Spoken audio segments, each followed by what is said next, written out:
دو اور انجوائے کرو، اللہ کی راہ میں خوش دلی سے دو۔ ایک واقعہ سن لیں، بات اور کلیریفائی ہو جائے گی۔ حضرت ابو جعفر اپنے زمانے کے بڑے ابدال ہیں، ان کے گھر میں ایک فقیر آیا تو انہوں نے اپنی زوجہ کو کہا کہ اپنے پاس کیا ہے دینے کے لیے؟ کہ حضور صرف 4 انڈے ہیں گھر میں، nothing else, 4 eggs only۔ کہا یہ چاروں ہی دے دو، ایمان اور عقیدہ اور بلیف دیکھیں، چاروں دے دو۔ چاروں دے دیے۔ تھوڑی دیر بعد دروازے پر دستک ہوئی، دیکھا تو ایک بندہ ٹوکری لے کر آیا۔ کہا کیا ہے؟ بیگم سے پوچھا، کہا آپ کے دوست نے انڈے بھجوائے ہیں۔ کہا کتنے آئے ہیں؟ کہا صاحب ذرا سنیے گا، کتنے آئے؟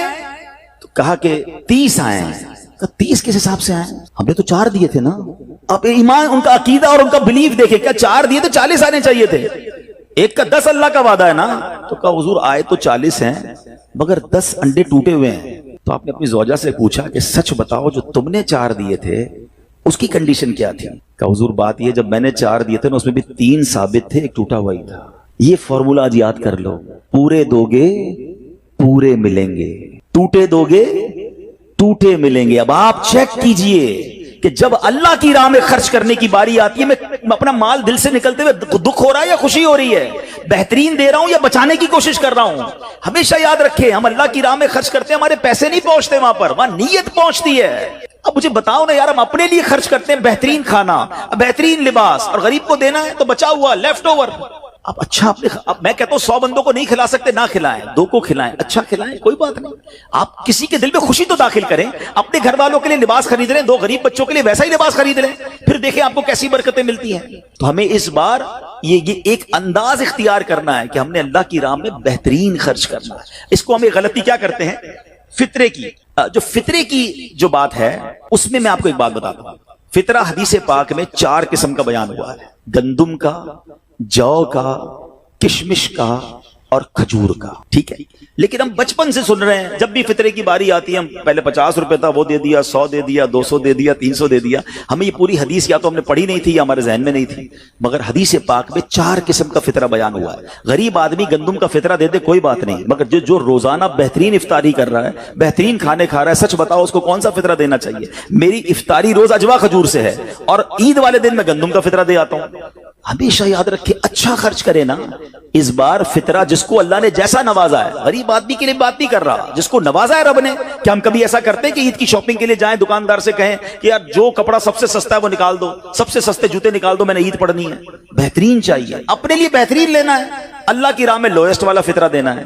خود غور کریں، خرچ کیجئے گا، دل سے کریں، اللہ اور نوازے گا۔ اور یہ تو وقت ہے لوگوں کو بانٹنے کا، یہ وقت ہے مسلمان بھائیوں کا ہاتھ پکڑنے کا، غریبوں کی مدد کرنے کا، کسی کی افطاری اچھی کر دیں، کسی کی سحری اچھی کر دیں، کسی کو لباس دے کر اس کی عید اچھی کر دیں، نہ جانے کس کی دعا کے صدقے آپ کا بیڑا پار ہو جائے گا۔ تو اے میرے پیارے اسلامی بھائیوں، جو میں نے مولا علی شیر خدا کرم اللہ تعالی وجہ الکریم اور ان کے خاندان کا واقعہ سنایا، اس میں میسج یہ تھا کہ سخاوت اس کو کہتے ہیں، یہ ہے اللہ کی راہ میں خرچ کرنا جو کیسے بلاؤں کو اور بیماریوں کو دور کرتا ہے۔ مگر آج حال یہ ہے، یقین جانے دکھ ہوتا ہے جب ہم ملتے ہیں لوگوں سے، ان کی ویلتھ پتا ہوتی ہے مگر زکوٰۃ پوری دینے کے لیے کوئی تیار نہیں ہے۔ خدا رسول کے واسطے آپ بھی اور یہ پیغام کو عام کریں۔ میں نہیں کہتا آپ دعوت اسلامی کو دیں کہ زکوٰۃ تو پوری دو یار، یہ وہ مال ہے جو آپ مارے جاؤ گے، یہ مال آپ کے لیے عذاب کا باعث بن جائے گا۔ اور واللہ میں 2-4 دن پہلے ایک بزنس مین کے پاس گیا، بعض اوقات ہمیں بزنس مین بھی سکھا رہے ہوتے ہیں، کیا کمال کی اس نے مجھے بات کہی۔ وہ کہتے ہیں عبدالحبیب بھائی میرا یہ پیغام ذرا بزنس کمیونٹی تک پہنچائیے گا